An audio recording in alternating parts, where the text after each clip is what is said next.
Assalamualaikum warahmatullahi wabarakatuh. Perkenalkan, nama saya Miss Dayanti dari Prodi Bimbingan Konseling Islam, Fakultas Usuluddin Adab dan Dakwah. Nah, di sini saya akan menjelaskan sedikit materi tentang konseling psikoterapi inovatif. Nah, di sini materi pertama itu adalah murakabah dan mindfulness.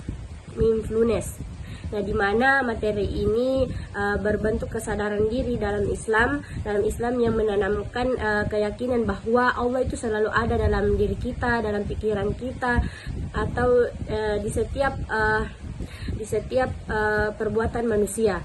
Nah, ini juga mirip dengan mindfulness, tetapi lebih kuat dari spiritual karena berlandaskan keimanan dan tauhid.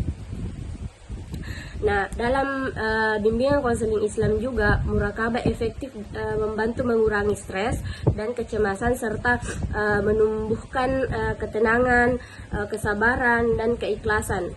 Nah, praktik konseling ini sangat sederhana dan mudah dilalui, seperti kita melakukan melalui zikir, peraturan napas dan refleksi diri. Nah, murakabah juga mengajarkan bahwa ketenangan sejati datang dari kesadaran kita bahwa kehadiran Allah itu selalu ada di sisi kita, sehingga seseorang bisa menjalani hidupnya dengan tenang dan seimbang dan lebih bermakna.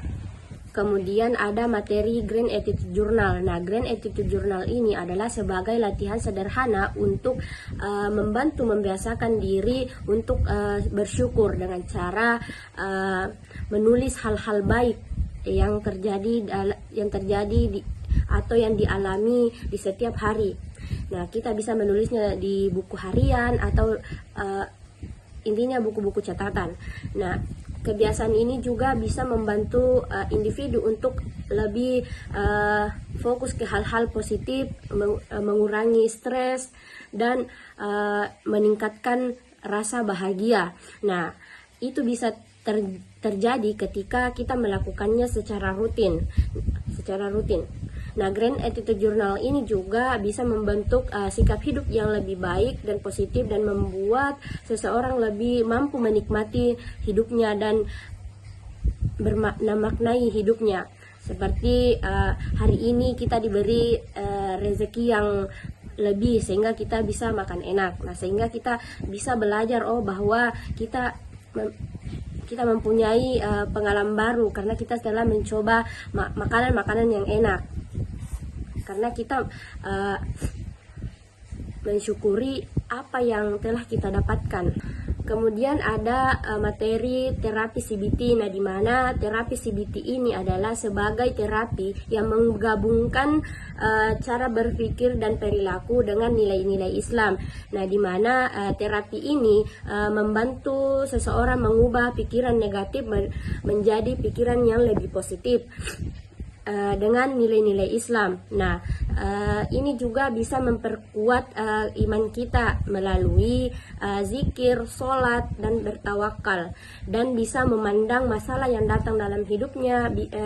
Dia memandang masalah yang datang di hidupnya sebagai ujian dari Allah Subhanahu wa Ta'ala, bukan sebagai kegagalan, sehingga dia bisa lebih memaknai hidupnya. Seperti kita diberi sakit sama Allah, seperti Allah memberikan kita musibah, seperti kita jatuh sakit, tapi kita berpikir bahwa Allah ini memberikan kita penyakit karena Allah, dengan cara itu Allah bisa menggugurkan dosa-dosa kita.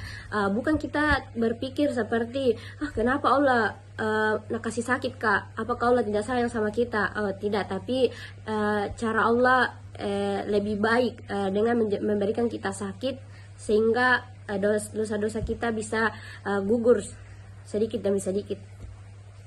Mungkin itu saja materi yang sempat saya sampaikan. Kurang lebihnya mohon dimaafkan. Wallahu muwaffiq ila aqwamit thoriq. Wassalamualaikum warahmatullahi wabarakatuh.